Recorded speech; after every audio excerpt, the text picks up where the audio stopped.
Joining us on B105, we are happy to have Northwest Wisconsin's own Chris Kroeze for the show. Hey, Chris. Good morning. Hey, how you doing? We're doing great, and we just watched your debut on The Voice, where they had that nice little story about you at the beginning. Talk about how you did some USO tours, and you're from a small town, and then we're all waiting to see if that chair would turn. What was it like for you being on stage and performing there, hoping someone would turn around? I prepared myself to be super nervous before I walked out there. Yeah. And weirdly, I didn't get those nerves like right before I went out there. But I started playing the song, felt like it was going good. I looked over to my right, was playing, and then all of a sudden when I looked back to like the front of the stage, Blake's looking at me, and then it's just a big adrenaline rush, and I couldn't tell you from there. So how do you choose between Jennifer Hudson, a huge superstar, and then Blake Shelton, who's also a superstar? I just felt like me and Blake had a lot more in common musically. Yeah. Nothing against Jennifer Hudson, but I sang a blues song, but I'm not necessarily a blues artist. I don't know. It was Blake and I just have a lot of the same musical background, and it just felt like the right choice, so I went with my gut. So let's talk about your music. So you played a blues song, which you're a heck of a guitar picker too, by the way. That really that doesn't happen much on The Voice. Do they? No. Do they?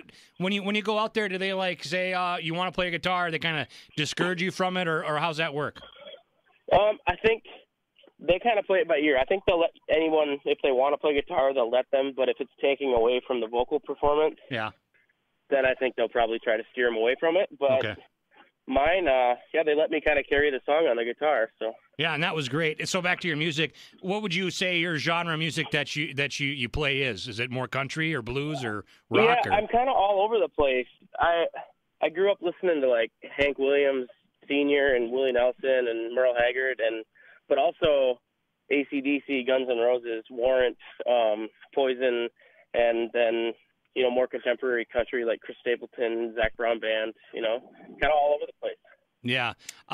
Now, I wanted to mention this, too, because I saw you've got a Facebook page, Chris Kroeze Music, and on that, I saw all these photos of every business in, I think, Northwest Wisconsin with a good luck Chris sign up. Oh. Yeah, it's been crazy. The support around here is, I don't even know how to describe it. It's overwhelming. They've been supporting me my whole life. I mean, I've been playing music full time for around 6 years now, and that's because of the community support. I mean, people coming up to shows, and I can't thank them enough. And now, a quick question, Lauren. You actually played at your sister-in-law's wedding, right? Yeah. So news broke that somebody from Wisconsin was going to be on The Voice, and then my brother-in-law was like, "Lauren, you have to look at this. Like, he's going to be on The Voice." He played at our wedding, and I was really sick that day, so I was a little out of it. But I remember that you were great. I was just very sick and just trying to walking down the aisle. Yeah. That's awesome. Yeah. Well, and that's what's great to have somebody local on The Voice. And one last question, quick, Chris. I'm always curious when you're okay. So you're on Team Blake. Do you get to meet with Blake Shelton right after, or do you have to wait a while? How's that work?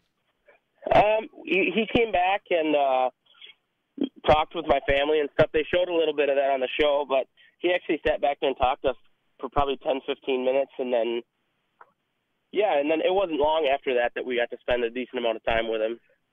Yeah, and then you're already learning stuff from him already? Absolutely. Yeah. Yep. I mean, one of the things that I've been working on is my stage presence and just making sure I'm in the moment with the songs, and he's been helping me out with that big time. Oh, that's fantastic. Okay, so I guess what's coming next on The Voice is, I think once we get all the blind auditions are done, then it goes to the battle rounds, doesn't it? Yep, the battle rounds, I believe they start on October 15th. Okay, we'll be looking forward to that. Good luck from everybody here in the Twin Ports. We're rooting for you. Yeah, we're just really proud of you, Chris, and keep up the good work. Thanks a lot. Thanks for having me. Appreciate it. Have a good day.